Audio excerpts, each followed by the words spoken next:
All right. So good evening to everybody that is joining us today, tonight. We just want to say welcome to everybody, and to the wealth conversation. I know we've been away for a couple of weeks, but we are back. It's great to see everybody that is here, and for those who are joining us for the first time.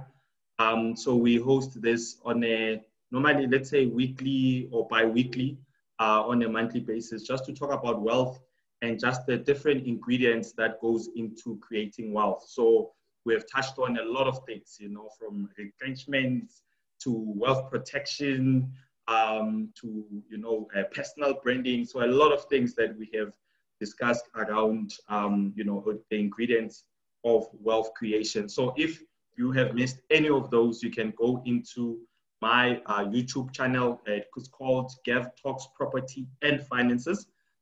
Gav Talks Property and Finances. So you can get all of the episodes that we have done. And please subscribe. And so there's great content there. I had amazing people that were on the show. So I just wanted to let you know that next week on Monday, we will be hosting an entrepreneurship dinner. So there's a lady that who does an amazing work within the enterprise developments. So she deals with SMMEs, and so she'll be joining me and really be discussing a lot of issues around businesses, what we are facing, especially now during the pandemic, what we can do not only to survive but to thrive as well. So please be on the lookout for that poster. It should be out tomorrow. Yeah, it should be out tomorrow. And on the 26th, we will be hosting Oswemi as usual. Every month, we'll be talking wealth protection, and we will be concentrating on wills. So apparently next week, it's a wills week. So we'll be celebrating that. And there is case studies that will also be shared. So it's going to be fantastic.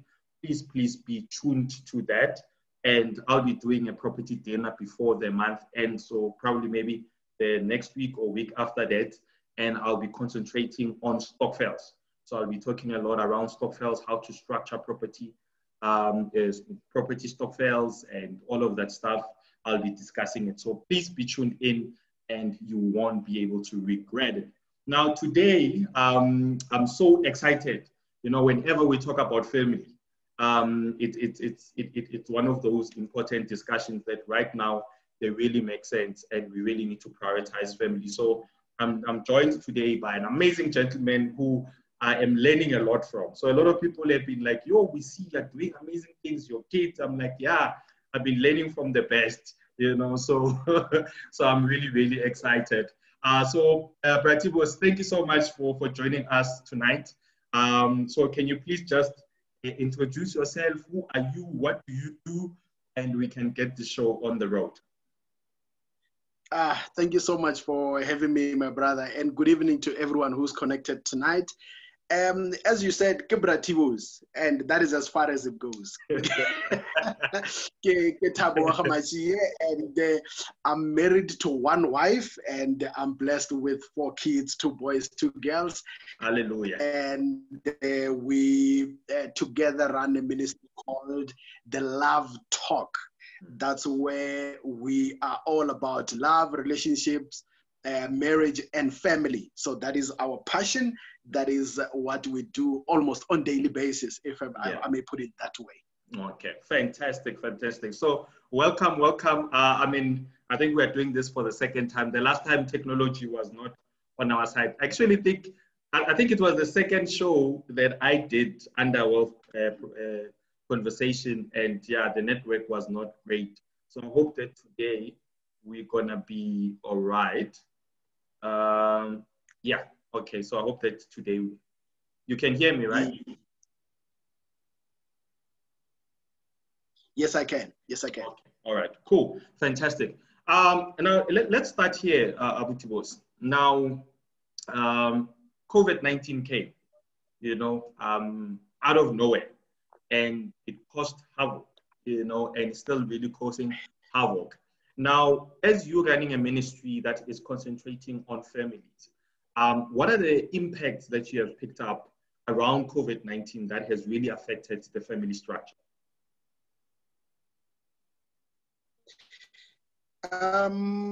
Look, I can say basically every area of the family structure has been affected. Looking at how couples have actually struggled in terms of having to deal with seeing one another on daily basis 24/7. For some, it was actually a bit of a challenge because they thought, now I'm finding myself in a life that I never knew, because we've been consumed by the world more than we were supposed to pay much attention to the family structure. So now COVID-19, as it came, it gave us an opportunity to go back to that foundation, to invest our time and energy in strengthening this foundation called family. So for those that have always been there, for those that have been present, it has helped a lot. You know, they used this time to refine their relationship and to strengthen the family structure. But for those that have been consumed more by the world, they found themselves not knowing what to do, you know, and it has caused a lot of stress. It has revealed a whole lot of things that people did not know about one another, because most of them were hidden behind our responsibilities outside the family structure. So now this has been that moment that COVID has actually revealed to a whole lot of us. And also, I must say that financially, it has struck a lot of families, you know. You spoke about the issue of people not being able to get their normal income, others losing their income altogether. Others, it was reduced. Others have lost businesses because most of the businesses that people run actually focuses on having to be out there, you know, engaging with people and trying to sustain that form of income. But unfortunately, the COVID-19 has hit hard on many areas of the family. But we thank God for the technology that we have today. You know, because for those that were able, they've been connecting with people, connecting with their clients, connecting with the world through the technology in the comfort of their own homes. But overall, yes, the family has really felt a pinch on this particular matter as a result of the COVID-19. Yeah. And now I want us to go back a little bit. I mean, you know, when we meet as couples, it's, you know, there's butterflies, we are all wonderful, things are all red, you know. When it comes to matters of finances, because obviously I think COVID, as you said, has really, you know, really highlighted a lot of things around our finances. When is the right time to introduce that subject of finances when you meet somebody for the first time?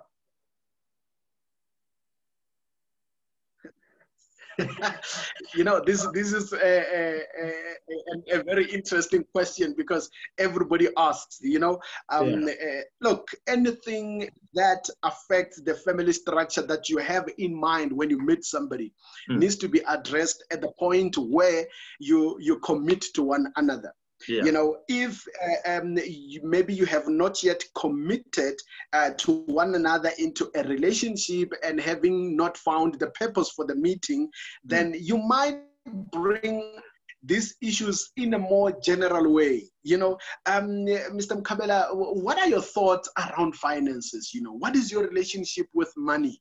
You know, what is your future prospect when it comes to this particular issue? We need to address them from the moment go, because the issues that we are scared to talk about, the issues that we don't want to talk about in fear of being labeled as, hey, now you're asking me about money. You know, we're still starting and already you're asking me about money. Are you after money or that? No. It's all about how you actually address the subject. You know, you share more of an open-minded kind of conversations rather than requesting straight ones like Mr. But if we address it in a way that provokes conversation, You know, it will help to just gather information. Remember, when we meet as people, we need to have our own principles and boundaries. We need to have our own deal breakers. We need to have our own preferences. You know, we need to understand that at the same time, in this day and age, nobody wants to waste time. Yeah. So you need to structure how you're going to build on this particular meeting. You need to structure that as an individual, and yeah, don't be scared to get there and inquire about these things that you've actually put in structure. Yeah, and then maybe as well, I mean, I like what you're saying there. So now when it also comes into the extended family, so to speak, like my mother, my father, and there's issues, obviously, especially from us as Black people, where we have to deal with black tax, which, you know, I know it sounds bad, but actually I did a sermon on it. But I mean, at the end of the day, you know, my parents raised me, my family raised me, and somehow it's my duty to also give back in that whole process. So now, how then do we integrate that discussion and even the implementation of it? Because now you finding me while I'm taking care of my mother, my dad, you know, how do we then integrate all of these things in then our finances as a couple?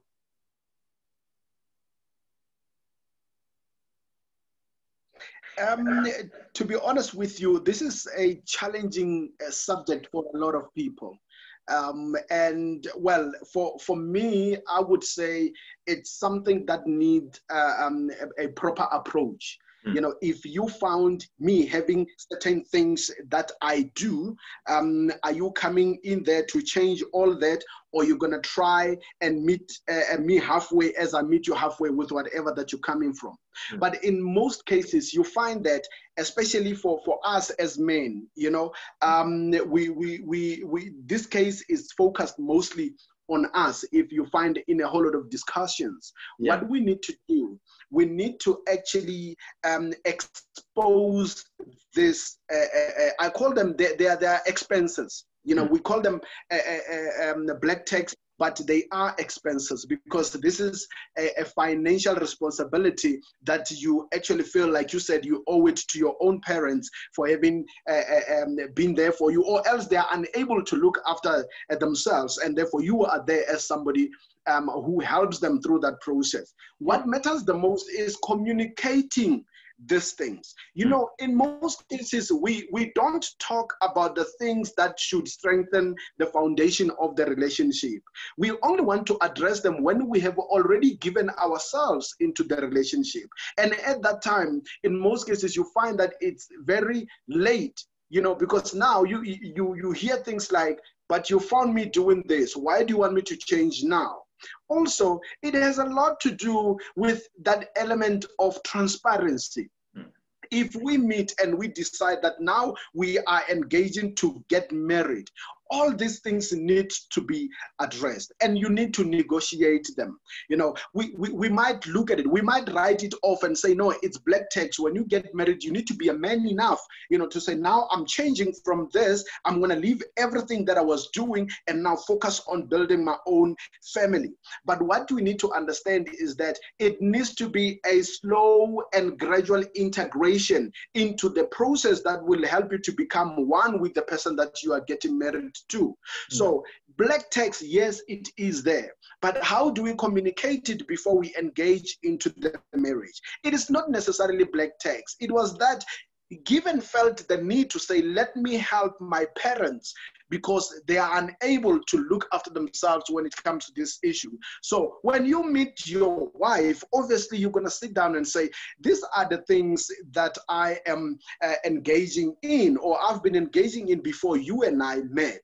So are we able to bring all our responsibilities together and decide on how we can prioritize them? It shouldn't be an automatic thing where you have to say, no, you found me doing this, then accept it as it is, because we have a whole lot of things that we might not be able to accept, especially if they threaten the growth and the progress of the marriage or the relationship that we're getting ourselves into. So we need to prioritize us first. We need to prioritize us. And if maybe the negotiations could start from, you know, Mr. Maatjie, since you are giving Mama 1,000 rands per month, how about we look at giving her 200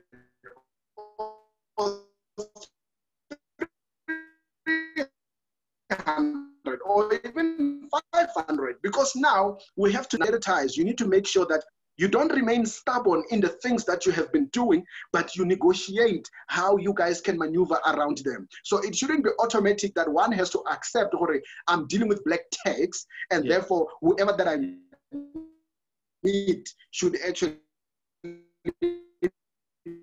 be able to agree to that. And when it comes to my mother, nothing is going to stop me from actually looking after her. Where was this woman when my mother was raising me? And it's one of the unfair statement for somebody to say, because even the person that you are actually engaged to, that person comes with their own responsibilities. And you also were not there when their parents were raising them. So will it be fair to say, okay, let's rather deal on this financial matter this way?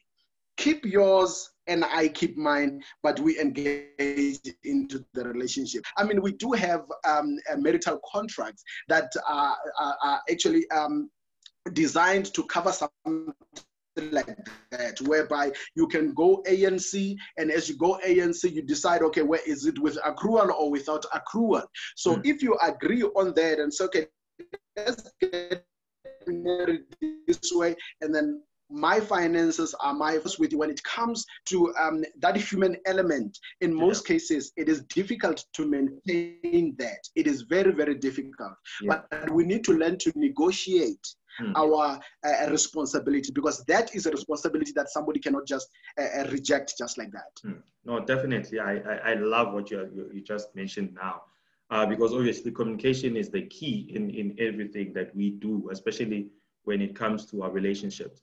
Now, on that same breath, maybe going back to the issue of COVID-19 and, you know, people obviously losing their jobs.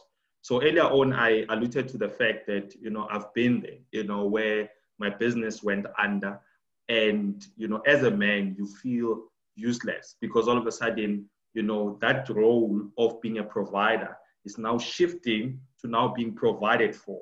Now, and I know that in one of the shows that you have done, you know, you engaged around how, you know, men needs to talk and all of those kind of things. Now, what would you say to somebody who is in that particular situation? They've lost their jobs as a man, and that's all I knew, you know, as I was a provider, and that has been taken away from me. How is that person now supposed to, you know, go forward and you know, help the family while they themselves are feeling, well, they're in a state of, you know, being useless, so to speak?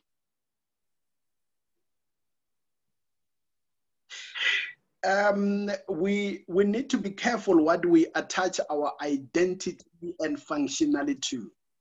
It is said that nowadays we find ourselves, especially as men heading homes, we find ourselves attaching our identity and our sense of masculinity on our sources of income. And that is where we become very insecure or feel inadequate should that source of income be taken away. Why? Because we feel like a part of us has been ripped off, and therefore our identity is gone and we cannot function as men. It is said that you find two cases in that scenario. One, you find that you've been a responsible man doing everything that you can, and you are with a good spouse in the house who understands that this is a responsible man and I love him for that.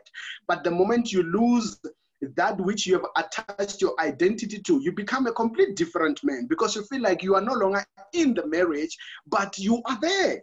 So if you feel like you're no longer in the marriage, it means you have actually left with that which you attached your identity to. So you find that even though the one spouse sense of being by the loss of the income, then you also lose yourself and become absent in the relationship.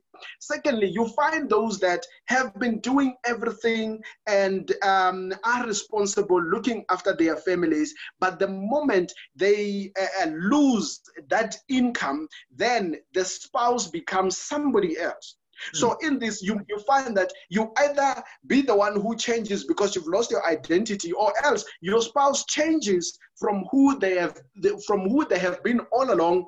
Why? Because they also attached your identity to your source of income. So we need to be careful as couples to say, no matter how these things happen, no matter how we lose it, one thing that we need to be grateful for, especially in families where you find that there is still a source of income, regardless of whether it comes through the man or through the woman. One thing we need to be grateful for is that at least God is still blessing us with one source of income that is coming into the family. So if you have been a responsible person, you know, it is only fair that the person that you are with also understand that this is a season that we're just going through, and it sure shall pass. You know, it is COVID-19. It's got levels. We are from level 5.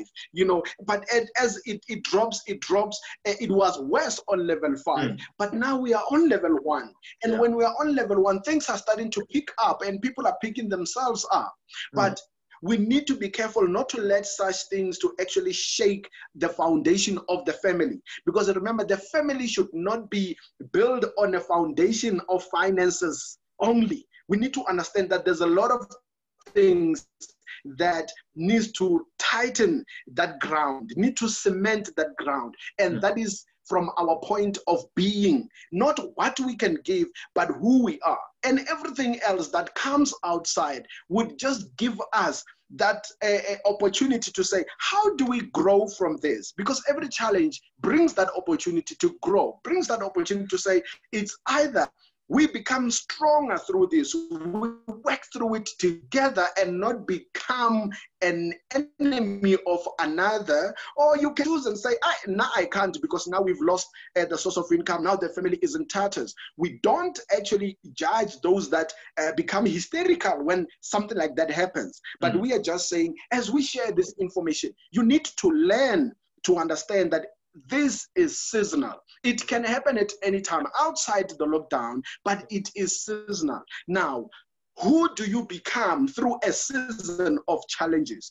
Who do you become to your spouse through this season of challenges? Do you become someone that they regret being with just because they have lost something? Or else, do you become that pillar, you know, that will keep the family strong? I don't know if it really should be that way, but unfortunately we have received reports of a lot of marriages struggling as a result of people losing their source of income. They have been struggling, but now when you look at the human factor, that is one area where we have actually isolated ourselves, or we have been absent, where you need to learn to understand who Gavin Kabela is exactly. If this man had to lose everything today, will he still be given Kabela now? And apart from that, will he be given Kabela to me? How will I perceive him? Will I still say, you are my husband and we are going to get through this? Or you say, no, you've lost something that I loved or something that I was attracted to on you. Therefore, I'm also going because that thing is gone. So we need to be careful how we build our marriages, and on what foundation do we build it? Is it on the point of being, or is it on the point of what I can do as a person? Yeah. So now on that, maybe to piggyback on that. Now, how important is it? How important is mentorship? Because I think when we talk about mentorship, normally it's about life, it's about careers, it's about business. But how important is it within a family structure? Because as you're saying now, I mean, it makes perfect sense. But maybe I come from a background where, for example, I was raised by a single mother, and I never had that kind of interaction with my dad. He was not there at the time, you know. So I don't know how it feels like to be a man of the house, how to handle certain things. So now all of a sudden we find ourselves in this mess which just came out of nowhere. So how important is it now to come in from that mentorship process so that it can help us then be able to then, sort of think the way you just put it just now? We are so blessed with many sources of information nowadays, and this particular platform is one of those. So we are always on gadgets, so we do have Google, we do have people around us that we can connect with, we do have social media. The problem is that we only look for platforms that can give us information to help ourselves only when we are facing certain situations. This is the problem that I've discovered. But when things are still going fine, we only engaged to anything that is actually not even building us. But imagine if you had to spend your time, money, and energy on platforms like this, on social media, even on the websites, trying to figure out, should something like this, how can I respond as Thabo? When I am faced with a situation like that, there are a lot of people who are sharing their own personal experiences, their own challenges, and how they overcome them. So we just need to spend our time and energy on what matters the most. So when you want to strengthen that family structure, you need to invest your time, money, and energy on things that has to do with family.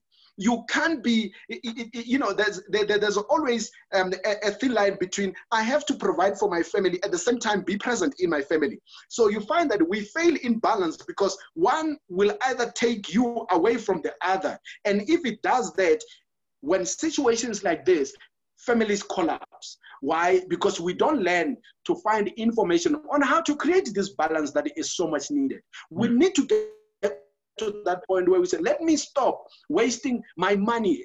I'm going to be honest with you. We spend so much time on social connections nowadays, and it's taking a lot of people's money, if I can be honest with you. The social networks are making a killing, and they're the ones, I would say, they benefited a lot during the lockdown. But how have you used that money spent on them? People spent a lot of money on data during the lockdown. But what have you spent it on? How has it influenced positivity in your own family? Have you been able to grow from that money that you spend so much? There are people who would say, hey, I spent 2,000 rands just on social media during the lockdown this month. And you're like thinking, but what have you learned out of it? So what we need to do, we need to develop a habit of investing our time, money, and energy on things that matter, on things that helps us to mature and grow as individuals so that we can bring that collective growth into the family structure and make sure that we are strong and we stand through trials and through all the challenges that we may face. We have platforms that can give us money. Mentorship is very important, but you also need to look, who are you connected to on Facebook? I am connected to Gavin because why? I need to grow financially. And this is something that he's passionate about. So whenever he posts something, I make sure that I am there so that I can learn from whatever that he is posting, rather than just having to go to spend money scrolling on social media over news, over jokes, over things that have got nothing to do with my personal growth. We fail because we only want to engage on serious matters when we are a challenge at that particular time. Remember, we grow up under, you will cross the bridge when you get there. But remember, you will not always cross the bridge. You will fall if you don't have the information on how to cross the bridge.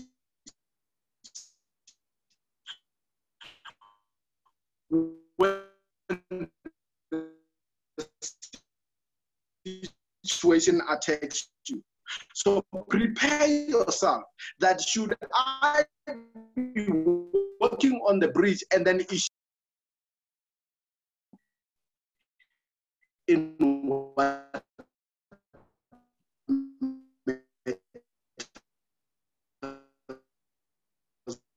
the most.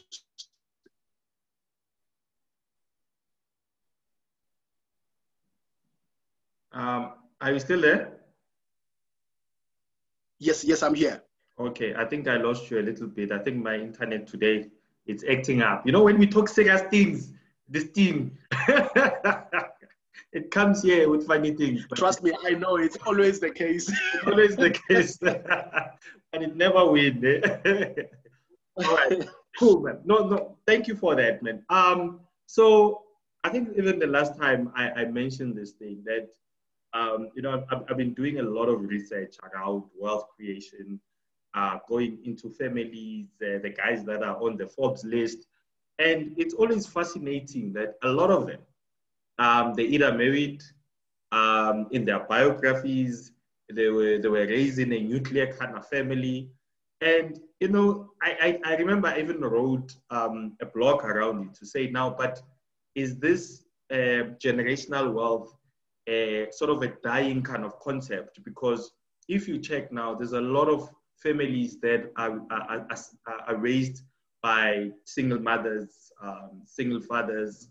You know, what does that say anything about, you know, wealth creation on the aspect of a family? Does it mean that if now I'm single, you know, the chances of generational wealth are very slim? Because I think they also talk about two incomes better than one.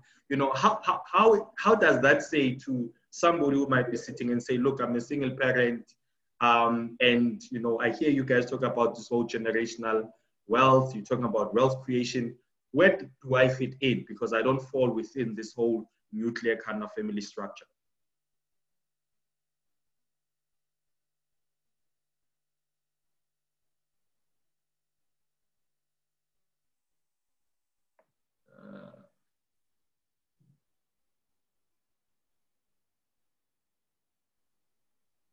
Mr. Kabela, they might help us started to undertake. Wealth creation is actually encouraged by gathering of information, gathering of knowledge, you know, and all the ideas that you can ever have as a person. Remember, you've got a vision as an individual. You know, so as you have a vision, I mean, you've got goals that you would want to reach one day. So how do you navigate and work through through all the challenges so that you can reach that goal? You need to have information. You need to have the knowledge about that goal that you want to reach. So whether you are a single parent or not, you can still reach those goals if you want to. If you gather as much information and knowledge about what you want to achieve and work through it, put some work towards it, yes, you are going to achieve it at some point. And you can leave a legacy even to that particular child that you are raising as an individual parent. You know, you can do that. Yes, two is better than one. And however, if you can see nowadays, you know, even the two people, if they don't know how to gather information, how to communicate, how to get wisdom on how to build this financial thing anyway, which shows that in actual fact, if we don't get the knowledge that we need in terms of these goals, you find people having a lot of ideas. There was a very funny post that I actually shared, you know, about, have you noticed that when people are married, they become so stagnant, but the moment they divorce, somebody blooms, and you find yourself asking yourself, hey, what's happening now? Hey, you were divorced and you were married, but hey, you were very stagnant. You were just given, you know. But come the time when you divorce, hey, everything just start to fall into place. Now, you need to ask yourself, why does that happen? It's simply because it takes us back to the communication issue. How do we communicate? How do we structure the information that we have? How do we plan to work towards the goals that we have as a team, coming together and say, this is the empire that I thought I wanted to build when I was an individual. And this person comes with their own. Okay, now let's sit together, communicate, and prioritize and build one at a time. And if we have the ability, the grace, the knowledge, and the information to build both at the same time, let us do that.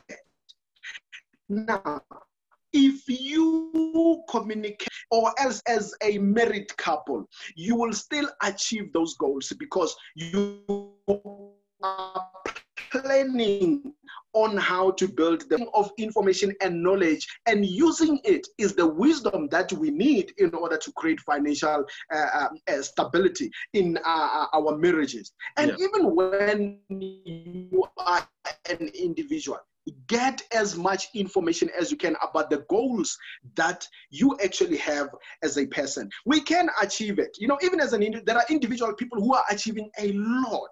They are achieving a lot. They've never been married. They are not in relationships, but they are achieving a lot. Why? They are utilizing their time, money, and energy on gathering information and wisdom that helps them to focus on building or achieving their goals. And when they get hold of that, trust me, hey, when you get hold of a goal, or else even of a process, and you see that this process is leading me to that financial stability, to that financial freedom that I need, you are not going to let go. You will stick on it up until you achieve it. So we just need to make sure that we gather knowledge, information as much as we can, and use that as wisdom to build the financial structure. Yeah, so it means we have a chance. You know, if you are single, you also have now, you also have a chance to then create this generational wealth. And you know, so it's not only even as single. When you are single, you've got no one to answer to.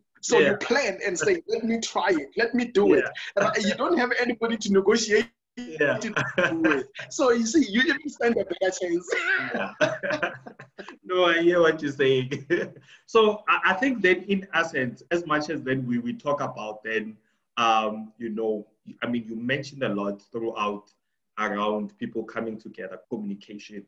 So, you know, what I've gathered, I think most importantly on what you have said, is the power of teamwork in these structures. Absolutely. You know, because without it, I would believe that we are doomed in that whole process. So would you say it's the case?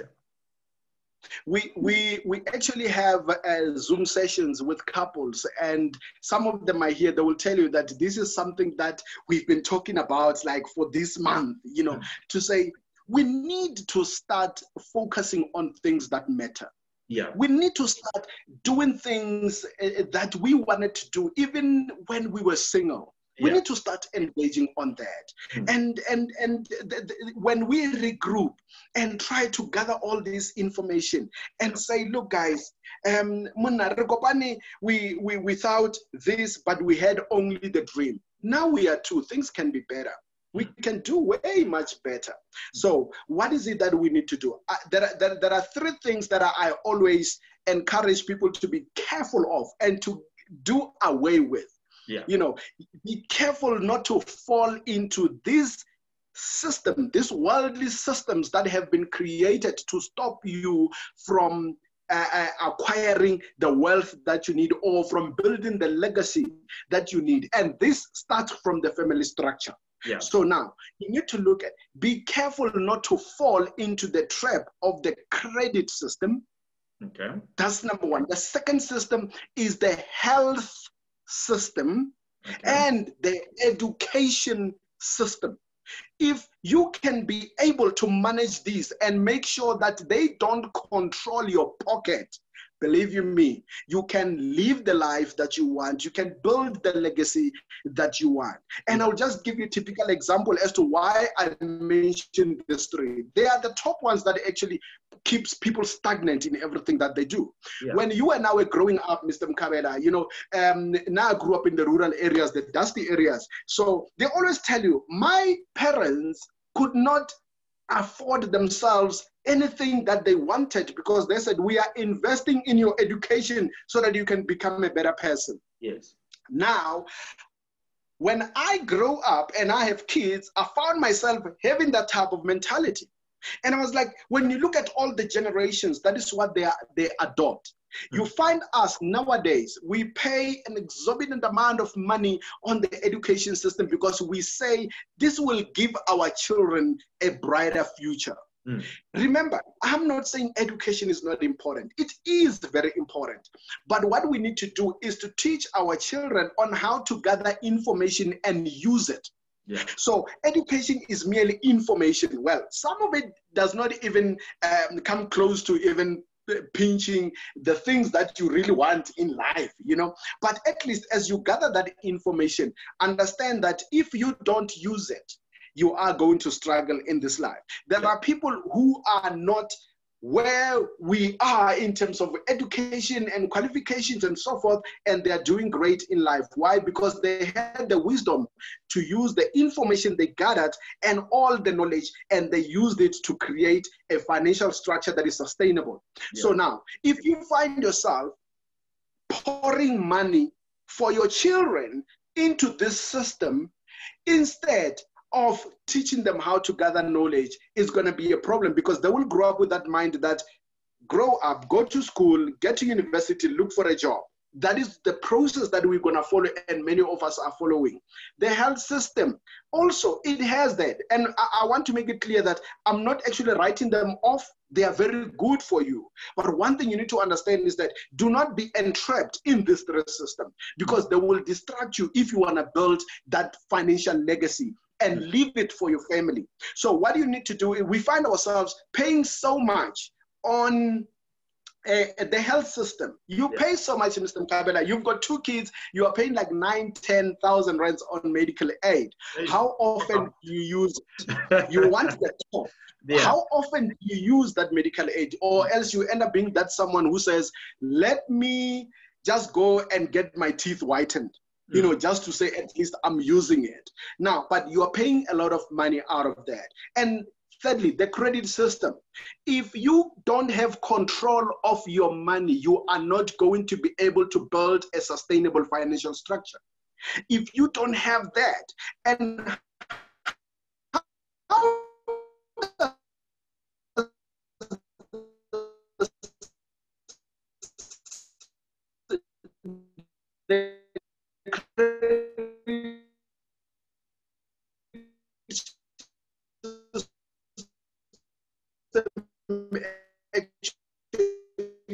the holds us down on the control our money for it orders. So be care of this. I remember sharing with a friend of mine, I said, you are paying so much for your kids, you are paying so much for your medical aid, and all your creditors are taking so much out of your money, of your income.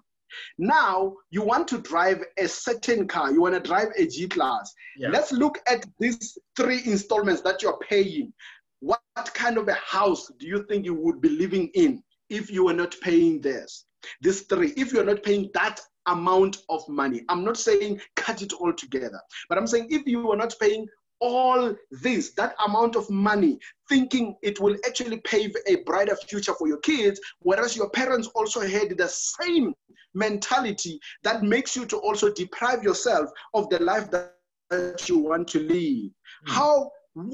You will be staying somewhere in a prominent place, but just because this stress system have got you thumbed down, you are so addicted to them that you can't even get out. So now, this is one thing that my wife and I has adopted. We are going to give our kids the life that we want to live right now. Yeah. So that it can encourage them to say, we lived that kind of life with our parents. So now, how did they make it? Even now, as they grow, we are integrating them into the ministry. We are integrating them into the business that we are running to say, this is your legacy. When mommy and I leaves, you guys are going to carry on with this. So now, get as much information and knowledge about what mommy and daddy are doing so that you can be able to carry over. Mr. Mkabela, we spoke about last time we spoke about the issue of how many of our fathers, uncles had those general dealers at home. Yeah. You know, everywhere there was a general dealer. But the moment that man dies, the entire business goes. Why? It was a solo kind of a business. So nobody was being taught on how to run. He was the only one doing it. And when he falls, now nobody is able to take over that. Now, they had the same system. They were working. I'm running this general dealer so that my kids can have a good education. Now, pumping money into that education. They also need to have good health. Pumping money into that. Hey, I still need to pay this for them. Creditors. We are actually going around in circles within these three systems.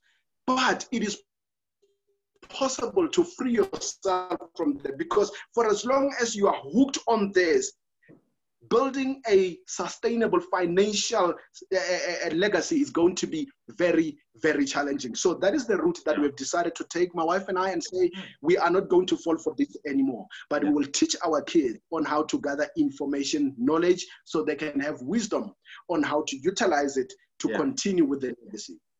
Beautiful, man. Beautiful. I liked it. I liked it a lot. So I see the time is jealous as always. So now, when it comes to, again, we're going back to the Kovovo, giving us problems, and people, now we are unemployed, maybe one of us. Now, when it comes to the spark, right? I know there's that song that poverty can be romantic stuff. Yeah, it sounds very nice when you have money. If you don't have money, this is not it, but how can then one, whether is the madam is unemployed now, or whether is the husband is not unemployed now, how do we keep the spark, alive in the midst of all that is happening around our finances? How do we keep that alive? The spark is not limited to money or finances. There are many ways in which we can engage as couples to maintain the spark. Yes, the process is going to be distracted every now and then, because now the spark also involves the mind and the emotions, So when your emotions are ticked, my wife wants ice cream now, and hey, baby, kovovoki here, I cannot tell her the ice cream, Does she get upset, or does she say, and you are right, but it will come all right? So this is it actually takes us back to that point of saying we need to be careful what we build our family structure on. Let us not attach the identity of our family on the finances only, because that should actually be something that we use to enhance the family structure, not to make the family structure. When we made the kids, Mr. Mkabela, we did not pay a cent to make our children. So that forms part of the family structure, which shows that making babies does not cost a cent. It's only an act of love. So how do we make sure that that integrates into all these other areas that should strengthen the family structure? We need to be careful again. Our identity as individuals and also as a team should not be limited to what we can acquire or to what we can do, but to who we are. That is what the foundation that we need as married couples. Believe me, no matter what comes, it's just that we don't have time. I was going to share something a year that where my wife and I were hit so terribly financially, but that was the best year of our lives because we learned to love one another more. And poverty at that time was romantic. I can tell you that. Yeah, please touch on it. Man. Okay.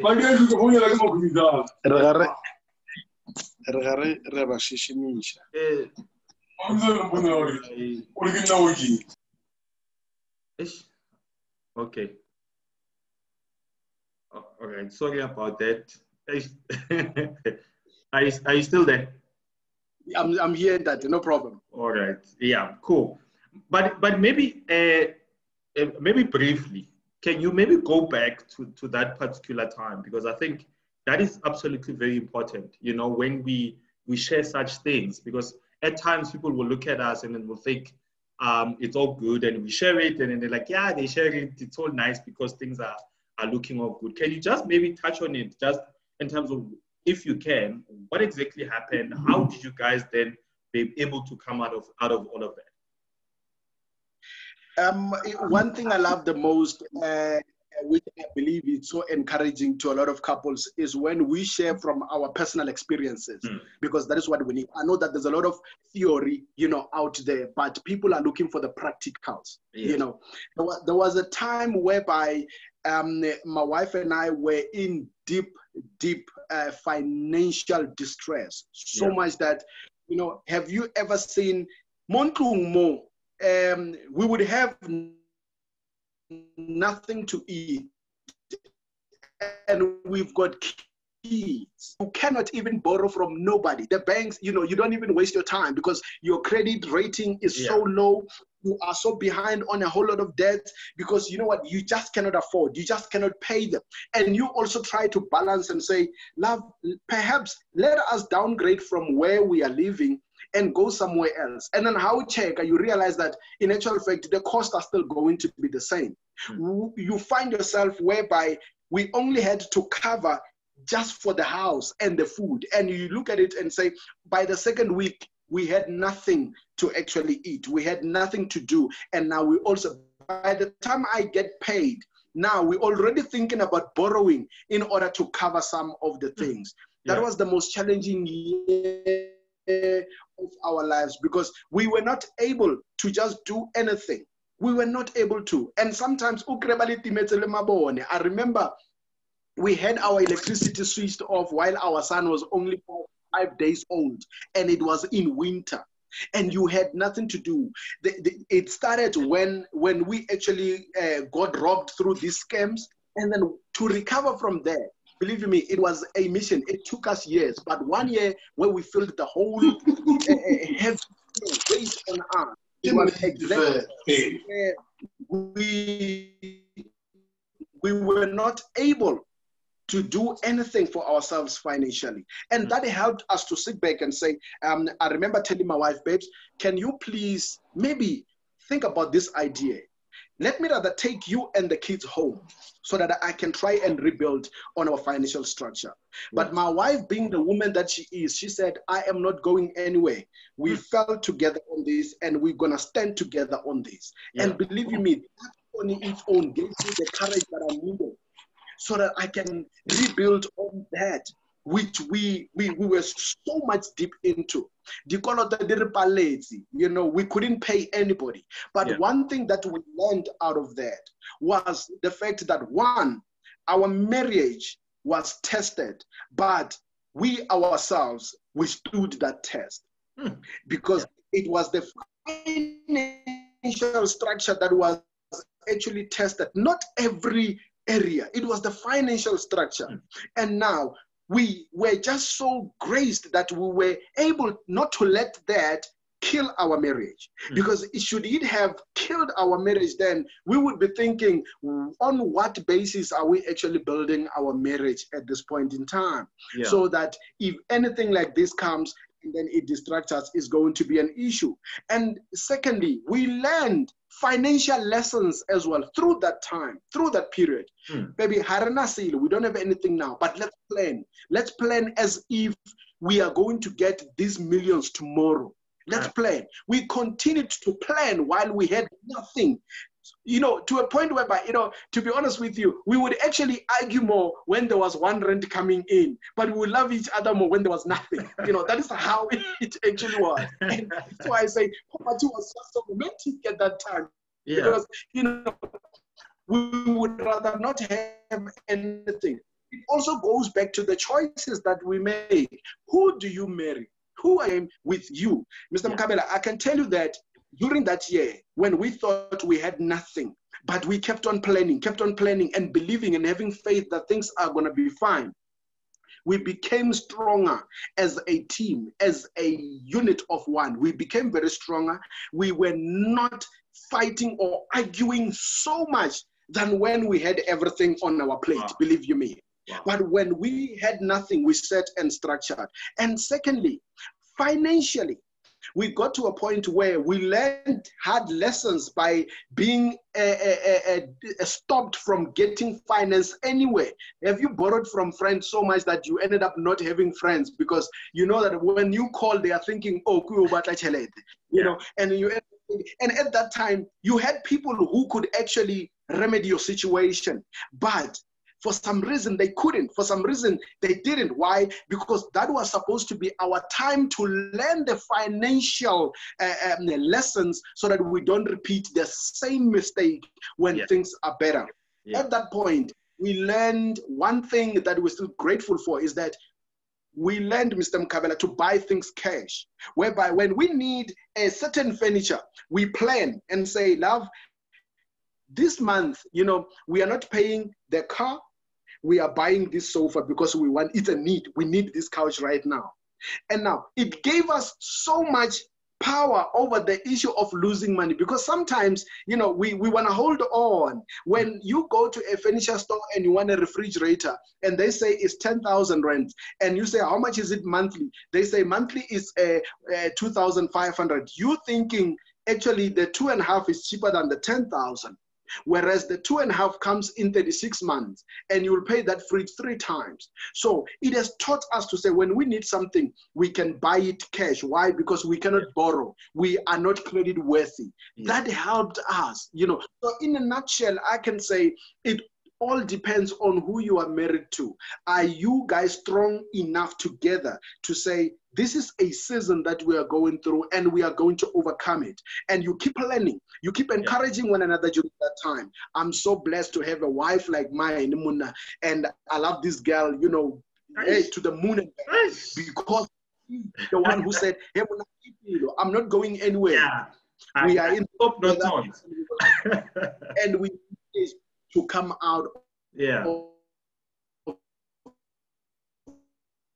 it.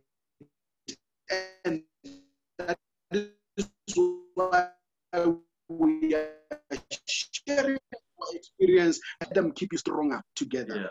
Oh man, I must say, you know, and that is why I think even the content that I'm pushing now, it has become so real that, you know, we learn a lot from things that are practical, that a lot of people have gone through. So we need to be sharing a lot of that so that people understand that as much as, you know, there are rainy days, there's also sunshine as well. So we go through all of these seasons because we need to be tested in different climates. So so thank you so much, man. So, you know, for sharing that. And I'm sure that people really were inspired by that testimony. So unfortunately, we really have run out of time. I know we can talk forever. You know, we should do another session as well. But, you know, thank you so much. Now, I think maybe from your side is the last things that you just want to maybe touch on before obviously give details of how people can find you, your services, and all of that stuff. All I can say is that we need to respect the family structure, you know, and especially as husbands and wives, you know, we need to understand the power that is in communication and in oneness. Because if we are transparent about all that, we are most likely going to build a strong foundation that cannot be shaken by any challenge that we are faced with. And our family will remain strong because our kids are actually looking at us and learning and understanding how they will have to maneuver through life. So when we actually teach them how to learn through life, and we just need to make sure that even as the single people, the single parents, you stand a better chance of achieving your goals, your dreams, because you don't have anybody to negotiate with, but you've got access to everyone who can give you the information and the knowledge that you need in order to achieve those goals. So that is very important. Yeah, wonderful. And lastly, how do people get hold of you when they're looking for your services? Well, ke Thabo Maatjie on Facebook and even on Instagram. I'm there as Thabo_Maatjie. And I can also give you my number if you would want to contact me, especially with regards to this practical financial process that my wife and I went through, and it worked for us. Hallelujah, hallelujah, yes. My number is 0833663306. It's as simple as that. You don't need to store it. You can keep it in your mind. Yeah, can you just repeat that again? And then on the contact number is 083366 3306. So you and I can connect there and share this practical processes that has helped us. Yeah. Okay. Wonderful, wonderful. So I see that the comment says, no, definitely a second session is needed with your wife joining us. So definitely we will work on that so that we will bring you. I mean, that's the whole objective around this platform, is that we need to talk things that are practical, that can be able to build us as people. So thank you so much, Prativos, for availing yourself. As always, you didn't even say anything, like nothing. You just say, okay, we are doing it. So it was amazing. It was amazing. So thank you so much, Sir, and may God just richly bless you abundantly, more and more, together with your family, and may we see that ministry growing to even greater heights. You know, and that is my wish for you and your family. No, thank you so much, and thank you for affording us the opportunity to just share with the family here. Thank you. Yeah. Anytime, my brother, anytime. Cool. Yeah, and I just wanted to remind that everybody, then the book, Financial Planning for What, is available, 160 Rand. Will get you a copy. If you're far away, 200 Rand will be with the postage. I will post it to you wherever you are. So you can just hit me up on 074 412 7614. 074 412 7614. So as I said, just a quick one. As I said, Monday, we are talking entrepreneurship. So if you are running a business, it doesn't matter if it's side hustle or whatever it is, we're going to be talking about practical things that you should be doing to be able to make sure that your business thrives during these times. And on the 26th of this month, as I said, we're going to have Osremi. Osremi, you know, does a lot of things around your wills and your trusts. So we'll be talking about wills, because next week is the wills week, apparently. Yes, so we'll be celebrating that. Why is it important for you to have a will? Hey, the story that we have had, go to my YouTube channel, Gav Talks Property and Finances, and go and listen for yourself so that you can then be on floor. But please be on the lookout for those posters that will be coming up, and so that you can join on those sessions. And I'll be doing another session on property investing and concentrating on stokvels. So if you're wanting to get into the property investment game, especially as a group, you need to be on the lookout for that. So yeah, so all of these will be shared on my YouTube, on my social media platforms. Yeah, so everybody, thank you so much for tuning in and being part of this incredible. I've learned a lot, as always. So I hope that you did enjoy it as much as I have. May you please have an amazing and incredible evening ahead. Gavin and Kalela signing out, and see you on the flip side. Good night.